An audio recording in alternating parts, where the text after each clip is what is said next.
बिस्मिल्लाहिर्रहमानिर्रहीम। अस्सलाम वालेकुम। Welcome back my channel. आज मैं आपके लिए बहुत ही ज़बरदस्त और मज़ेदार से कीमा करेले की रेसिपी लेकर आई।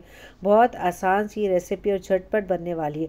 मेहनत इसके अंदर होती है करेलों की, तो या पहले से करके रख सकते हैं। और करेलों को सेव करने का तरीका और किस तरीके से करेलों का छिलका उतार के उनको साफ़ करते हैं, धोते, इन सब की वीडियो मैंने तकरीबन 1-1.5 महीने पहले अपने चैनल पे अपलोड की थी। उसका लिंक मैं आपको दे दूँगी, आप जाके ज़रूर वॉच कीजिएगा किस तरीके से मैंने करेले साफ़ किए थे। अच्छा जी, ये मैं अपना खाना आपको दिखा रही हूँ। मैंने खाना खाया था, मल्टीग्रेन आटे की रोटी है, 20 करेले हैं, साथ में ढेर सारी सलाद है और है दही।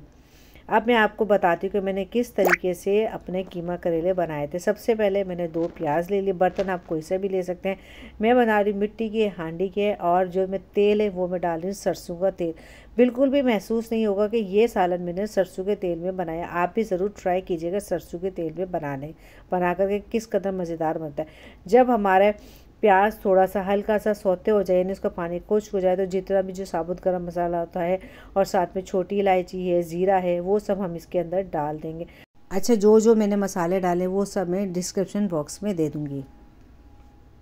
और फिर हम इसके अंदर डाल देंगे 2 चमचे अदरक लहसुन का पेस्ट। फिर हम इसको अच्छे तरीके से भून लेंगे।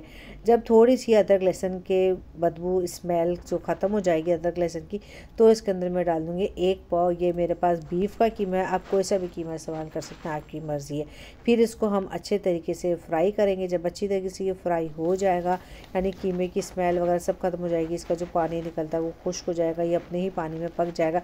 फिर हम इसके अंदर डालेंगे 1 चमचा पिसी हुई लाल मिर्च, आधा चमचा हल्दी पाउडर, 1 चमचा धनिया पाउडर, नमक अपने हिसाब से आप डाल सकते हैं। फिर अब इन सबको अच्छे तरीके से हम भूनेंगे। फिर ये तकरीबन 3 टमाटर थे जिसको मैंने ब्लेंड कर लिया था अच्छे तरीके से। फिर टमाटर प्यूरी हम इसके अंदर डाल देंगे। फिर हमें इसको इतना भूनना है कि टमाटर हमारे अच्छे तरीके से भुन जाए, तेल हमारा छूट जाए। जब तेल हमारा निकल जाएगा तो इसके बाद हम इसके अंदर डालेंगे दही। आधी प्याली अच्छी तरीके से फेंट के हम इसके अंदर दही डाल देंगे। दही हल्का सा खट्टा हो तो बहुत अच्छी बात है।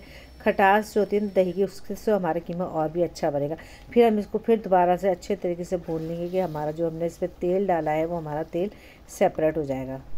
अच्छा जी, कीमा चूँकि हमारा बढ़ेगा, इसलिए मैं इसके अंदर आधा चमचा डालूंगी अजवाइन। अजवाइन से क्या होगा, हमें ये गैस वगैरह बिल्कुल भी नहीं करेगा, ना ही हमारे पेट में दर्द होगा। तो अगर आप चिकन का कीमा बना रहे हो तो अजवाइन आप डालें ना डालें, आपकी मर्ज़ी। फिर इसके अंदर जो मैंने फ्रीज़र के अंदर अपने करेलों को फ्राई करके रखा हुआ था, वो मैंने 1 प्याली करेले इसके अंदर डाल दिए हैं। क्योंकि 1 प्याली कीमा है, 1 पाव कीमा, तो 1 प्याली हमने इसके अंदर करेले डाल दिए हैं। और करेलों के साथ कीमे को अच्छे तरीके से हम मिला लेंगे कि कीमा करेले हमारे अच्छे तरीके से मिक्स हो जाए।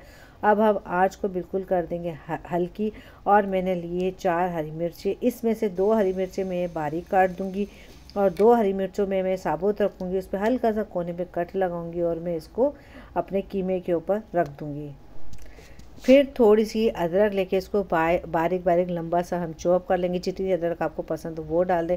और आधा चमचा मैंने डाला है गरम मसाला पिसा हुआ, और इसके अंदर हम पानी डाल देंगे आधी प्याली।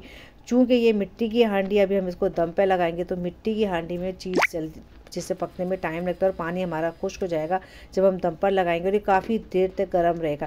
स्टील का कोई बर्तन हो तो उसमें आप पानी डालने की ज़रूरत नहीं है, आप वैसे ही 5 मिनट के लिए दम पे लगा दें। मिट्टी की हांडी है, इस वजह से मैंने इसके अंदर पानी डाला है कि अगर हम चूल्हा बंद भी कर देंगे तब भी मिट्टी की हांडी में जो सालन है बहुत देर तक उसमें स्टीम होती रहती है, तो पानी हमारा खुश्क हो जाता है। 5 मिनट के लिए मैंने दम पे लगा दिया था। 5 मिनट के अंदर देखिए जी, जो मैंने पानी डाला था आपको बिल्कुल कहीं से नज़र नहीं आएगा कि इसके अंदर कोई पानी है। पानी मुकम्मल खुश्क हो चुका है। अब मैं करती हूँ अपने कीमे को डिश आउट। बड़ा मज़ेदार सा कीमा है, जबकि ये वीडियो काफ़ी दिन पहले मैंने बनाई थी, मगर दोबारा से इसको देख के मेरे मुंह में पानी आ रहा है कि किसका ज़बरदस्त सा कीमा करेले बने, क्योंकि मुझे बहुत ज़्यादा पसंद है। मुझे यकीन है आपको मेरे आज की कीमा करेले की रेसिपी ज़रूर पसंद आई होगी। अगर रेसिपी पसंद आए तो लाइक शेयर कमेंट कर दीजिएगा। चैनल पर नए तो सब्सक्राइब करके बेल आइकन को प्रेस कर दें, ताकि मेरी आने वाली न्यू वीडियो का नोटिफिकेशन आपको आसानी मिल सके। इस कीमा करेले को आप रमज़ान मुबारक में भी बना के खा सकते हैं, क्योंकि मसाले बहुत ज़्यादा तेज़ नहीं है। और आखिर में फिर दोबारा से अपनी ट्रे दिखा रही कि मैंने जो जिस तरीके से खाना खाया था, ये मल्टीग्रेन आटे की रोटी है, साथ पे कीमा है, सलाद है और दही है। आप कोशिश करें, हो सके अगर आपके पास है तो कोई ना कोई सलाद रोज़ाना अपने खाने में शामिल करें, और दही भी खाएं, चाहे 2 चमचे दही लें मगर ज़रूर लें। मुझे अपनी दुआ में याद रखा करें। इंशाल्लाह फिर मिलेंगे इसी तरीके के साथ अच्छी सी मज़ेदार सी आपके लिए कोई रेसिपी लेकर आऊँगी। जब तक के लिए अल्लाह हाफिज़।